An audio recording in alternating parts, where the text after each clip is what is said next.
ಅಬ್ರಹಾಮನಿಗೆ ದೇವರ ಕರೆ.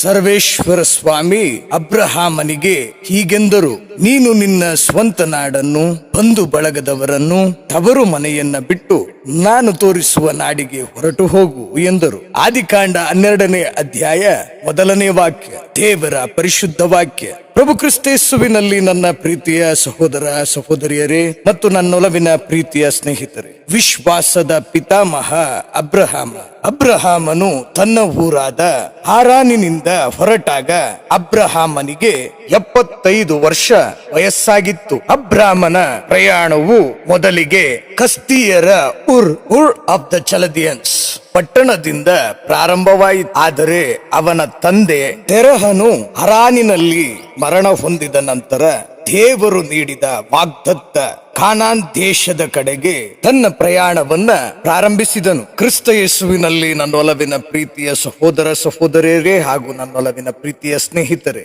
ದೇವರಾದ ಯಾವೇ ಯೆಹೋವ ಸ್ವಾಮಿ ಸರ್ವೇಶ್ವರನಾದ ತಂದೆ ದೇವರು ಅಬ್ರಾಮನನ್ನು ವೈಯಕ್ತಿಕವಾಗಿ ಮಾತನಾಡಿಸಿ ಅಬ್ರಾಮನನ್ನು ಒಂದು ವಿಶೇಷ ಉದ್ದೇಶಕ್ಕಾಗಿ ಆರಿಸಿಕೊಂಡರು. ದೇವರು ಅಬ್ರಾಮನಿಗೆ ಎಲ್ಲವನ್ನೂ ಬಿಟ್ಟು ಬರಲು ಹೇಳಿದರು. ತನ್ನ ಹುಟ್ಟೂರು, ತನ್ನ ಬಂಧು ಮಿತ್ರರು, ತನ್ನ ನೆಂಟರಿಷ್ಟರು, ತನ್ನ ತಂದೆ ತೆರಹನ ಮನೆ, ಆತನ ಆಸ್ತಿ ಪಾಸ್ತಿ, ತನ್ನ ಕುಟುಂಬ ಎಲ್ಲವನ್ನ ಬಿಟ್ಟು ನಾನು ತೋರಿಸುವ ನಾಡಿಗೆ ಹೊರಟು ಹೋಗು ಎಂದು ದೇವರು ನುಡಿದರು. ಪ್ರಿಯರೇ, ಅಬ್ರಹಾಮನಿಗೆ ಎಲ್ಲಿಗೆ ಹೋಗಬೇಕು ಎಂದು ಮೊದಲು ದೇವರು ಹೇಳಲಿಲ್ಲ. ಬದಲಾಗಿ ನಾನು ನಿನಗೆ ತೋರಿಸುವ ದೇಶಕ್ಕೆ ಹೋಗು ಎಂದಷ್ಟೇ ಹೇಳಿದ್ದರು. ಅದಕ್ಕೆ ಅಬ್ರಹಾಮ ಸಂಪೂರ್ಣವಾಗಿ ದೇವರ ಮೇಲೆ ನಂಬಿಕೆಯನ್ನಿಟ್ಟು ಎಲ್ಲವನ್ನ ಬಿಟ್ಟು ಅಬ್ರಹಾಮನು ಹೊರಟು ಹೋದನು. ಅಬ್ರಾಮನಿಗೆ ದೇವರ ಮೇಲೆ ಇದ್ದಂತ ನಂಬಿಕೆ, ವಿಶ್ವಾಸ, ವಿಧೇಯತೆಯಿಂದಲೇ ಮುಂದೆ ಇಸ್ರಾಯೇಲ್ ಜನಾಂಗದ ಉದಯವಾಯಿತು. ಪ್ರಿಯರೇ, ನಮ್ಮ ಜೀವನದಲ್ಲೂ ಎಷ್ಟೋ ಬಾರಿ ನಾವು ಅಯ್ಯೋ, ನನ್ನ ಸಂಬಂಧಿಕರು, ನಾನು ಪ್ರೀತಿಸಿದವರು, ನನ್ನ ಸ್ನೇಹಿತರು, ನನ್ನ ಊರಿನವರು, ನನ್ನ ಪ್ರೀತಿಯ ಕುಟುಂಬ ನನ್ನಿಂದ ದೂರವಾಯಿತಲ್ಲ ಎಂದು ಯೋಚಿಸುತ್ತೇವಲ್ಲವೇ? ನಮ್ಮ ಜೀವನದಲ್ಲೂ ದೇವರು ಕೆಲವೊಮ್ಮೆ ಕೆಲವು ಸಂಬಂಧಗಳನ್ನ, ಕೆಲವು ಜನರನ್ನ, ನಾವು ಪ್ರೀತಿಯಿಂದ ವಾಸ ಮಾಡುವಂತ ಸ್ಥಳವನ್ನ ದೇವರು ನಮ್ಮಿಂದ ದೂರ ಮಾಡಿಬಿಟ್ಟರಲ್ಲ ಎಂಬುದಾಗಿ ಬಹಳಷ್ಟು ದುಃಖ ಪಡುತ್ತೇವೆ.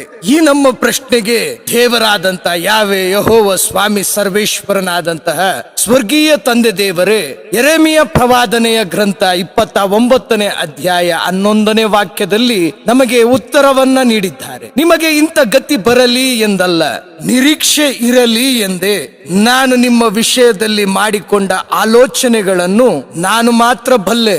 ಅವು ಅಹಿತ ಯೋಜನೆಗಳೇನೂ ಅಲ್ಲ, ಅವು ಹಿತಕರವಾದ ಯೋಜನೆಗಳೇ. ಪ್ರಿಯರೇ, ನಮ್ಮ ದೇವರ ಉದ್ದೇಶವು ಭರವಸೆಯಿಂದ ತುಂಬಿದ ಭವಿಷ್ಯವನ್ನ ಒದಗಿಸುವುದಕ್ಕಾಗಿದೆ. ಆದ ಕಾರಣ ನಾವು ಸಹ ವಿಶ್ವಾಸದ ಪಿತಾಮಹನಾದಂತಹ ಅಬ್ರಹಾಮನಂತೆ, ಕರ್ತನೇ, ನನ್ನ ಭವಿಷ್ಯದ ಜೀವನ ನಿಮ್ಮ ಚಿತ್ತದಂತೆಯೇ ನಡೆಯಲಿ ಎಂದು ಪ್ರಾರ್ಥಿಸೋಣವೇ? ಪ್ರಾರ್ಥನೆ ಮಾಡೋಣ.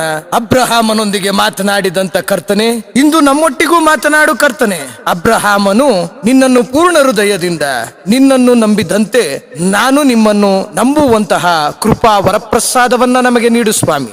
ನನ್ನ ಕುಟುಂಬವನ್ನ, ನನ್ನ ಕೆಲಸವನ್ನ ಮತ್ತು ನನ್ನ ಭವಿಷ್ಯವನ್ನ ನಿಮ್ಮ ಕೈಗಳಲ್ಲಿ ಒಪ್ಪಿಸಿಕೊಡುತ್ತಿದ್ದೇನೆ. ನಿಮ್ಮ ಚಿತ್ತದಂತೆ, ನಿಮ್ಮ ಮಾರ್ಗದಲ್ಲಿ, ನಿಮ್ಮ ಮಾರ್ಗದರ್ಶನದಲ್ಲಿ ನಮ್ಮನ್ನ ನಡೆಸಿರಿ. ನಮ್ಮೆಲ್ಲರನ್ನ ನಿಮ್ಮ ಆಶೀರ್ವಾದಕ್ಕೆ ಪಾತ್ರರಾಗುವಂತೆ ಮಾಡಿರಿ. ನಮ್ಮ ರಕ್ಷಕರಾದ ಶ್ರೀ ಯೇಸು ಕ್ರಿಸ್ತರ ಪರಿಶುದ್ಧ ಹೆಸರಿನಲ್ಲಿ ಈ ಪ್ರಾರ್ಥನೆಯನ್ನ ಬೇಡಿಕೊಳ್ಳುತ್ತಿದ್ದೇವೆ. ನಿತ್ಯಕ್ಕೂ ಸದಾ ಜೀವಿಸುವಂತಹ ಯಾವೇ ಯೆಹೋವ ಸ್ವಾಮಿ ಸರ್ವೇಶ್ವರನಾದಂತ ಸ್ವರ್ಗೀಯ ತಂದೆ ದೇವರೇ, ಆಮೆನ್.